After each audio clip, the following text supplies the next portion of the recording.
मेरे घर में कोरोना कैसे आया और हम उससे कैसे जीते, इसकी एक सच्ची कहानी। प्लीज़ इस वीडियो को इतना वायरल कर दीजिए कि सभी लोग कोरोना से बच सके। गाइस, मेरे एक रिश्तेदार को कोरोना का सारा फंक्शन था, पर वो अपना सारा फंक्शन को छुपा कर बोली टेस्ट करवाए थे तो टाइफाइड निकला और अपनी माँ को सेवा करने के लिए बुला ली। माँ ने तो सुई ले रखा था, कोई कोरोना के खदान में जाएगा तो क्या कोरोना उसे छोड़ेगा। अपने दोनों भाइयों से हमेशा दवा और सब्जी फल वगैरह मंगवाती, लेकिन किसी को नहीं कहती कि उसे कोरोना है। आज के ज़माने में दोनों भाई सैनिटाइजर और मास्क का भरपूर प्रयोग करते और उन्हें सामान पहुंचाते, लेकिन माँ उसकी सेवा करने के लिए चली गई। 2 दिन के बाद जब उसको बुखार आया तो बेटों ने उसे अपने घर बुला लिया। तक हमें नहीं पता था कि उस रिश्तेदार को कोरोना था। हमने भी अपने बुजुर्ग से तालमेल रखा और थोड़ी दूरी बनाते हुए उनकी सेवा करने लगे। लेकिन जब इनके बुजुर्ग की यानी मेरी सास की हालत बहुत ख़राब होने लगी, समझ नहीं आने लगा, तब हमने अपने अगले रिश्तेदार को फ़ोन किया। डॉक्टरी लाइन में थे, इसीलिए उन्हें बहुत दवा की जानकारी थी। उन्होंने कहा आप उसके यहाँ क्यों भेजे, उसे तो मैंने कोरोना का कोर्स चला रहा था। सुनकर हम सब बहुत ताजुब हुए, कोई अपनों से कितना ठग सकता है। इसी बीच किसी कारण से छोटे भाई और उसके परिवार को बाहर जाना पड़ा। घर में सिर्फ एक भाई और उसका परिवार था कि वाइफ दिल की पेशेंट थी। मेरे 2 छोटे छोटे बच्चे हैं। मुझे पता चला कि रिश्तेदार को कोरोना हुआ और मम्मी भी कोरोना ग्रस्त हो चुकी है, तो मेरा हार्ट बीट बढ़ने लगा। मैं एक हार्ट पेशेंट हूँ, लेकिन मैं उन्हें छोड़ भी नहीं सकती। वो इतना चिल्लाती कि मजबूरन मास्क पहन के इनको बार बार उनके पास जाना पड़ता, क्योंकि छोटा वाला भाई सामने नहीं था। इस कोरोना पीरियड में भूख बहुत ज़्यादा लगता है, ही थोड़ी खाती, लेकिन मम्मी बहुत जल्दी जल्दी खाना मांगती है। मेरा तबीयत बहुत ज़्यादा ख़राब होने लगा, मेरा दिल में दर्द उठ गया, खाना बनाने में असमर्थ हो गई।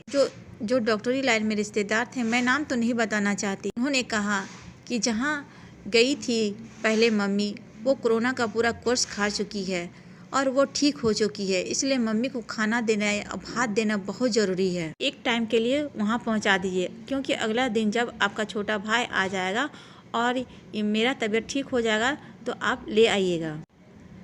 कोरोना पेशेंट को कार में बैठा के, पॉजिटिव तो नहीं था पर पूरा फंक्शन था, रिश्तेदार के यहाँ ले गए और उनसे रिक्वेस्ट किए कि घर में अभी खाना बनाने में असमर्थ है, इनको दवा के साथ साथ खाना बहुत ज़रूरी है। प्लीज़ गाइस, इस कोरोना अवधि में खाना आप कभी मत छोड़िए, थोड़ा थोड़ा खाइए, लेकिन खाना ज़रूरी है। खाना ही शायद अमृत है। तो मालूम है उसने क्या अपना मेन दरवाज़ा तक नहीं खोली, पानी पर नहीं पूछी। इस समय पानी बहुत प्यास लगता है, अगर मान लीजिए 5 मिनट के उसको कोरोना पेशेंट को पानी ना दिया जाए तो कुछ भी हो सकता है। व्याकुल होकर कोरोना पेशेंट पानी मांगता है। 11:30 बजे का समय, सोचिए इस समय कितना धूप होता है। उस समय कार में बैठा का मंझला बेटा बिना कोरोना का डर भय से अपनी माँ को खाना खिलाने ले गया, लेकिन उसकी बेटी दरवाज़ा तक नहीं खोली, पानी तक नहीं पूछी। घर में फ़ोन करते हैं, मम्मी के साथ ऐसा व्यवहार हो रहा है, मैं क्या करूं, क्या हॉस्पिटल में उसे डाल दूं, अभी हॉस्पिटल भी खाली नहीं है। लेकिन मैंने कहा नहीं, ले आइए। मुझे इतना गुस्सा आया कि मेरा बीमारी पता नहीं गुस्सा में कहाँ छू हो गया और मैं गुस्सा से खाना बनाने लगी। खाना बना के मैं उन्हें दी। मेरा एक सहारा मात्र भगवान है। आपके घर अगर कोरोना है तो प्लीज़ संकट मोचन का पाठ मोबाइल में बजाइए, खुद कीजिए, बजरंग बाण पढ़िए और कोरोना पेशेंट को खाना दीजिए, पर दूर से दीजिए, क्योंकि उन्हें बहुत भूख लगता है। मैंने सामने से कोरोना पेशेंट को देखा है और जानते हैं 14 दिन कोरोना पेशेंट के लिए बहुत भयानक रहता है, उसमें 9 और 10 दिन बहुत ज़्यादा केयर करने की ज़रूरत पड़ती है। इस समय ऑक्सीजन की बहुत ज़रूरत पड़ती है। अगर आपके पास ऑक्सीजन ना हो तो खिड़की दरवाज़ा खोल दे, अगर वो पंखा चलाना चाहती है तो वो उसे पंखा चलाने दें, पेट के बल लेटाएं, बहुत आराम लगेगा। कभी भी कोरोना पेशेंट का दरवाज़ा बंद नहीं करना चाहिए, क्योंकि उनके शरीर में ऑक्सीजन की कमी बहुत हो जाती है।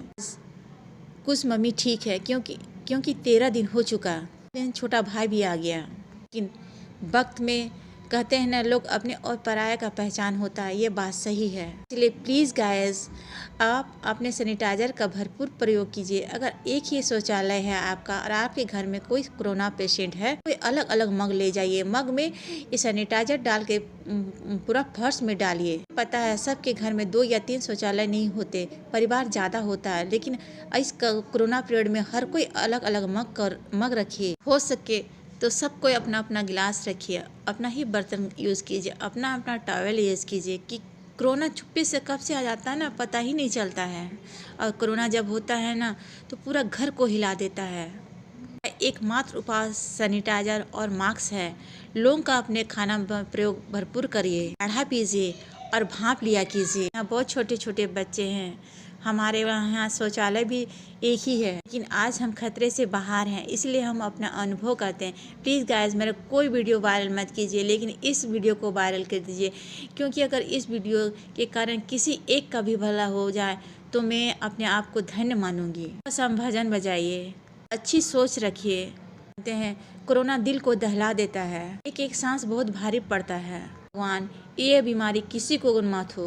प्लीज़ गाइस, आपको थोड़ा सा भी खांसी सर्दी हो तो मास्क का प्रयोग कीजिए, सैनिटाइजर लीजिए, ऐसा दूसरों को बचाने की कोशिश कीजिए। एक ये सच्ची कहानी है। गाइस, इस वीडियो को वायरल कर दीजिए ताकि किसी को तो कुछ तो फायदा हो। जय शिव गुरु। हमेशा बजरंग बाण पढ़िए। आप जिस धर्म का हैं उस धर्म को याद कीजिए। जिसका कोई नहीं होता उसको बोलते हैं ना, ऊपर वाला साथ देता है। में अपनी श्रद्धा और विश्वास को कभी कम मत कीजिए। जय शिव गुरु। हर हर महादेव।